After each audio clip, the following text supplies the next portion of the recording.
بسم اللہ الرحمن الرحیم۔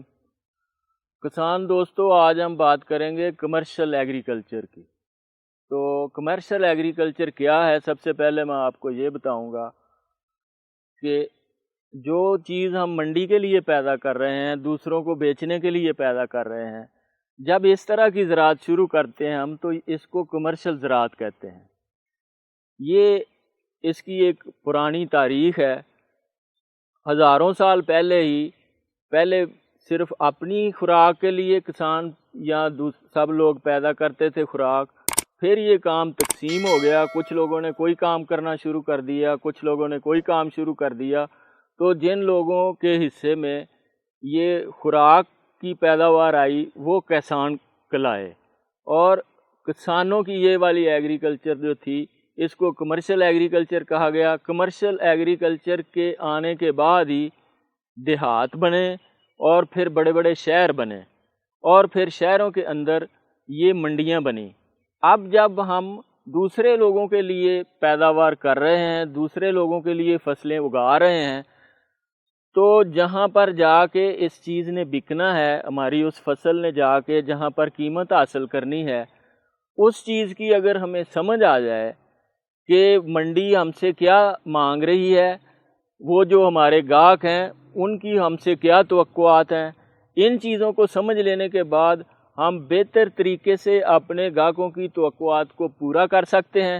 اور جب کوئی فصل، جب کوئی پھل، جب کوئی سبزی، جب کوئی پھول، جب کوئی گوشت ان کی مرضی کے مطابق کا ان کے پاس پہنچے گا تو وہ اس کو خریدنے کے لیے تیار ہوں گے، وہ اس کی بہتر قیمت دینے کے لیے تیار ہوں گے۔ تو اس کمرشلائزیشن کی اگر تاریخ کو ہم دیکھیں تو سب سے پہلے یہ منڈیوں تک جب بات پہنچی تو لوکل مارکیٹنگ ہوتی تھی کہ ایک شہر کی سبزیاں یا ایک شہر کی جو اجناس ہوتی تھیں وہ اسی شہر میں کنزیوم ہوتی تھیں، پھر یہ وہاں سے پورے صوبے میں چلی گئیں یا پورے ملک میں چلی گئیں۔ اس وقت جو پوزیشن ہے وہ یہ ہے کہ پوری دنیا کے اندر ایگریکلچر کی جو اجناس ہیں، جو سبزیاں ہیں، جو پھل ہیں، وہ ٹریڈ ہوتے ہیں، اور ان کی جو ڈیمانڈ ہے وہ نہ صرف ہمارے لوکل کنزیومر کی طرف سے آتی ہے بلکہ پوری دنیا کی طرف سے ڈیمانڈ آتی ہے۔ اس کے بعد مزید ترقی ہوئی کہ WTO کی رجیم آ گئی۔ WTO کی رجیم آئی تو اس میں پہلے گورنمنٹ کنٹرول کرتی تھی کہ فلاں چیز کو اپنے ملک میں آنے دینا ہے، فلاں چیز کو نہیں آنے دینا، فلاں چیز ہمارے اپنے ملک میں پیدا ہو رہی ہے، یہ باہر سے آئے گی تو اس پر ٹیکس لگا دیں گے۔ تو WTO نے ان سب چیزوں پر بھی قدغن لگا دی۔ اب کسی جگہ کی پیداوار دنیا کے کسی حصے میں بھی پہنچ سکتی ہے۔ تو اس سے یہ ہوا کہ اب جو مقابلہ تھا وہ نہ صرف ہمارے اپنے ارد گرد کے کسانوں سے رہ گیا بلکہ پوری دنیا کے کسانوں سے اور ایگریکلچر کے ساتھ ہمارے کسان کا مقابلہ شروع ہو گیا۔ اب اگر وہ اس سچویشن کو نہیں سمجھے گا تو وہ اس مقابلے میں ناکام ہو جائے گا۔ بہت سارے ملکوں کو کوئی چیز کسی جگہ پر زیادہ اچھے طریقے سے پیدا ہو سکتی ہے، تھوڑی پیداواری لاگت کے ساتھ پیدا ہو سکتی ہے، تو کوئی چیز کسی دوسرے ملک میں کم پیداواری لاگت سے بنائی جا سکتی ہے اور بیچی جا سکتی ہے۔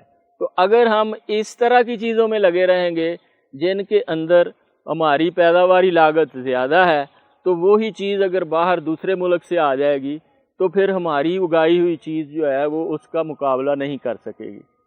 اس کے بعد جو اگلی چیز جس نے اس مقابلے کو مزید تیز کر دیا ہے وہ ہے انفارمیشن ٹیکنالوجی۔ اب جو ایک ملک میں ہو رہا ہے اس کی خبر دوسری جگہ اور ساری دنیا میں پہنچنے میں چند سیکنڈ لگتے ہیں۔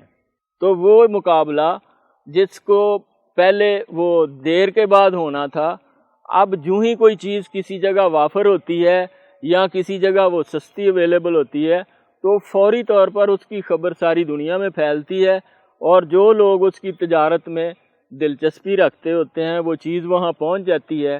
تو مقابلہ جو ہے وہ مزید سخت ہے۔